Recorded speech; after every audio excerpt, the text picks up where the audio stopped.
Good morning everyone, welcome to an extra sort of impromptu pet pairing video which was inspired by my good friend Ems. We were chatting yesterday on Instagram because I posted my look of the day and then she told me what she had done for her makeup that day, and she mentioned Golden Polaris from the Interstellar Icon quad, which you guys may remember when this quad came out. I could not shut up about it and it's still one of my favorite shades Pat has ever made. It's this one here, by the way, which looks super boring, but I promise you it just is the most beautiful thing when you put it on your lids. Anyway, we're going to get to that. I'm going to start with my usual face makeup procedure. As you guys know, I've already applied my eyeshadow primer and my eyebrows. And if you guys were ever wondering why I do that, like why do I not turn on the camera and apply the eyeshadow primer and the brows with you, the explanation for that is twofold. First of all, because it's like super boring for you to watch how I apply eyeshadow primer, but most importantly, I feel like those few minutes when I apply the eyeshadow primer and my brows are like a few minutes for me to wind down and like compose myself and gather my thoughts before I turn on the camera. Because I've talked about this before, I find it exceptionally strange talking to the void, just talking to nobody. Fortunately, because now I talk to you so often in my comments section, I turn on the camera and I sort of picture you on the other side as if we're having a real conversation, but it's still really strange because I'm just talking to myself. You're actually not there. You're going to participate in the conversation later on. I applied my Glow Lust by Auric as usual. I'm going to take my instant concealer from Clarins. Yesterday I purchased my Utopian Dream palette together with the Intensifies magic glitter wand, whatever you want to call it. I don't know how she calls it. I know she calls it Intensifies, but further than that I don't know what the title of this product is. And as I was hoping, she was offering a bundle on that, and the bundle was actually surprisingly cheap.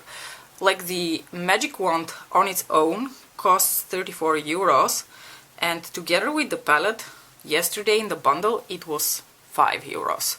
So either they made a mistake or they were like, yeah, let's do like a really good bundle so people buy both because they want to encourage people to try the magic wand. I'm really not sure what the rationale behind it is, but I was super happy that she offers this bundle deal because unfortunately she has upped the prices of her products, which she hasn't done for everyone. Calm down, if you're in anywhere else but Europe, probably she hasn't upped the prices for you. She has upped the prices for us here because of the stupid EU regulations regarding import and taxes, which changed as of July 1st.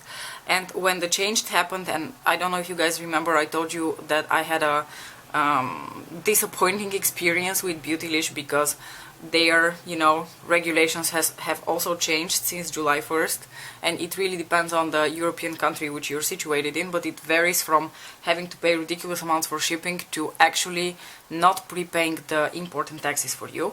Why am I off topic again?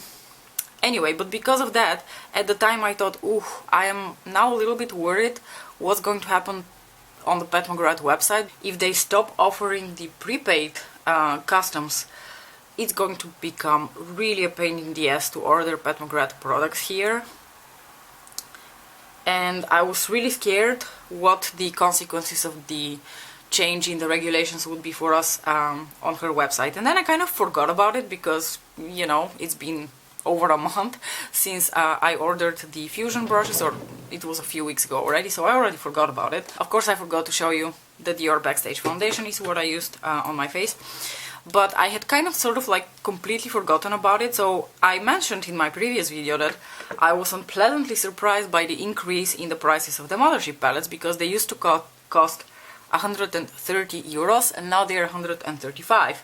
And then I realized, especially because a lot of you started mentioning that the price in the US or the UK hasn't really changed for you, I thought, oh, this has nothing to do with her upping the prices. It has to do with the stupid EU regulations. I am working really hard on the pan of that Moonlight powder, so that's what I applied all over my face now. I'm going to take my Fenty Honey Glaze Cream Bronzer now.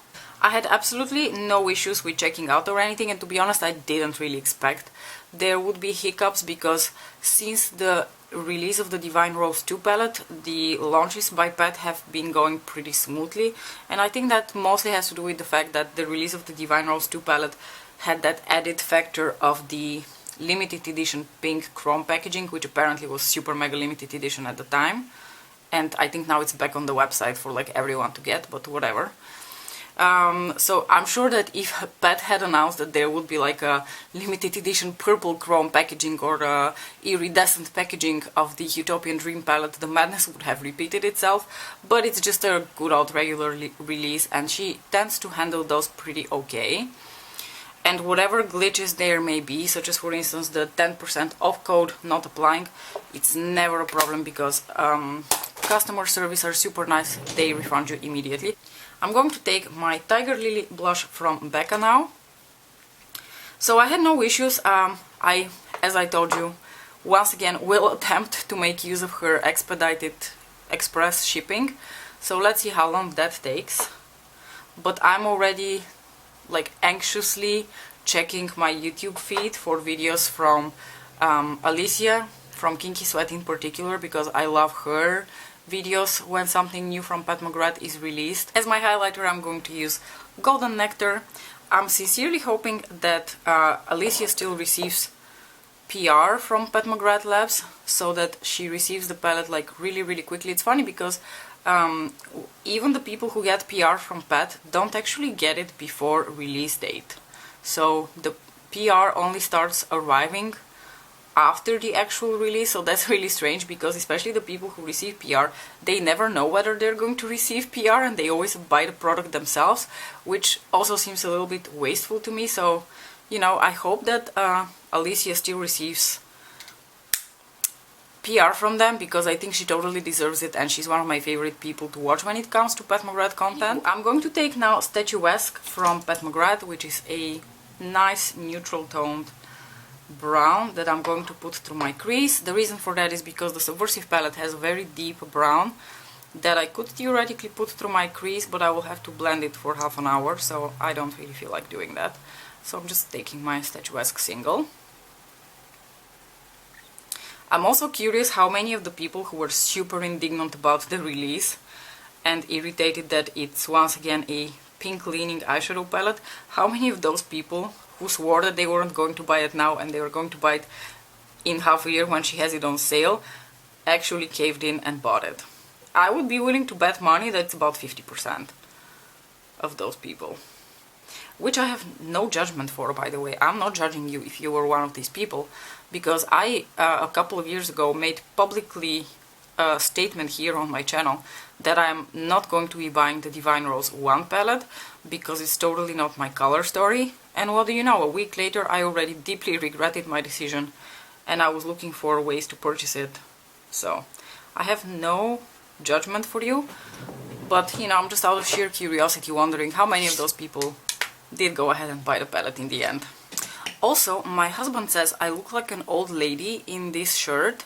It's like this really beautiful like orange linen shirt, short sleeves with this gorgeous like flower pattern over here, and my husband looks like a slob like 90% of the time, so I don't really tend to take my fashion advice from him, but I was wondering, do you guys think this makes me look older?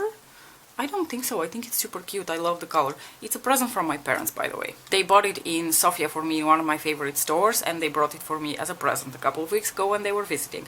Now I'm going to dip into the Subversive palette, and the first part of the look is going to be applying this shade in my outer corners, but like lightly, because I'm not sure, but maybe I want a wing liner today. And then I'm going to apply this shade, this gorgeous purpley pink shade called Night Creature. I don't believe I've actually done a look with Night Creature here on my channel, have I?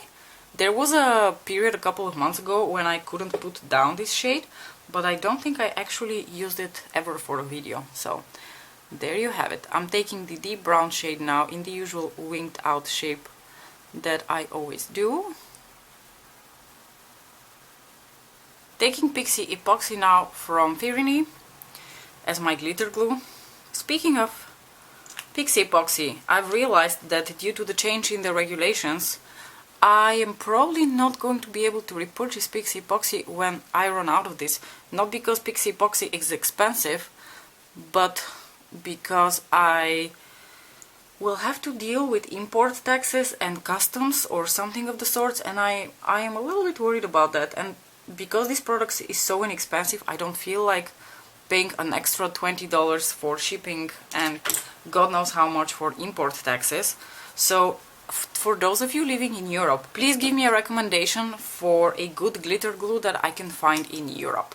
Okay, I am going to now take Night Creature using just my trusty finger and applying that on the outer part of the lid, right here.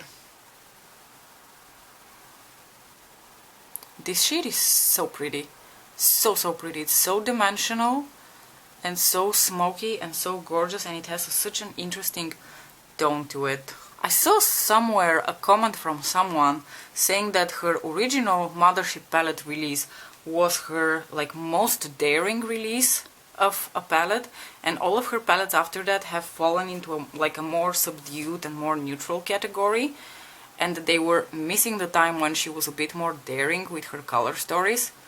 And they say that it's because once she found what her audience wants, she kind of like sticks with it. Do you guys think that's true? I don't know if I agree with that. I feel more like Mother does what Mother does because she can just literally do whatever the fuck she wants. She's Pat McGrath. But I wonder if there is something to it. What do you guys think? I'm taking Golden Polaris now on all of like the inner portion of my lid, and this shade just transforms into the most glowy magic when you put it on your eyelids. Look at this. I shit you not, one of her best neutral eyeshadows. I'm actually going to pop that in the inner corner as well, no shame.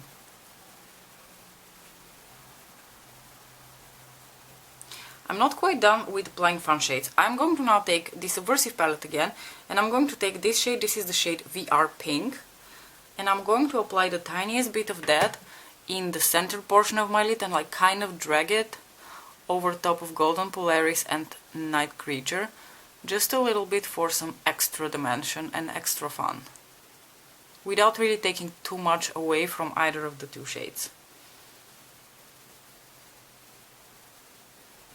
See, this is enough. If I do more, it will definitely be an overkill. So I'm just going to stop here. I've decided that I don't feel like doing a wing. So I'm going to go back into the matte brown shade and just lightly deepen right here in the very outer corner of the eye, but like very lightly, because I don't want to mess around Night Creature too much. And then I'm going to go back into the Subversive palette again. Actually, you know what? I'm not going to go back into the Subversive palette. I'm going to go back into the Interstellar Icon Quad and use this gorgeous shade, the shade Blue Blood, all over my lower lash line. Because it's a purple and I think it would fit super nice with the rest of the look, and I know that it's Emily's favorite shade in this quad. Ems, am I wrong? This is your favorite, right? In my waterline, I'm going to take this teeny tiny little dude. This is the shade Rockstar. It's one of the 24/7 pencils from Urban Decay. I literally have like the tiniest little shorty stop here, and I'm going to have to be careful with it. But it's a beautiful, deep, warm purple. Basically, the perfect companion to Blue Blood from Pat McGrath. So.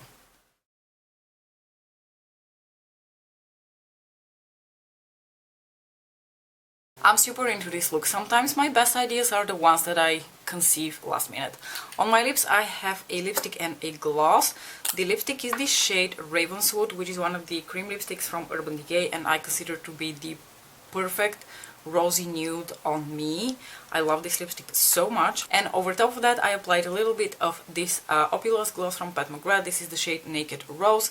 I figured it would be the perfect completion for this look because it has a little bit of those like rosy pink sparkles and it matches with the eye look really well. I like the overall contrast between the more like purpley pink tones and the orange that I am wearing. Let me know how you enjoyed this look. I'm hoping that this video is going to be a little bit shorter than the previous one where I rambled forever and ever. Thank you so much for watching. I'll see you in my next video. Bye!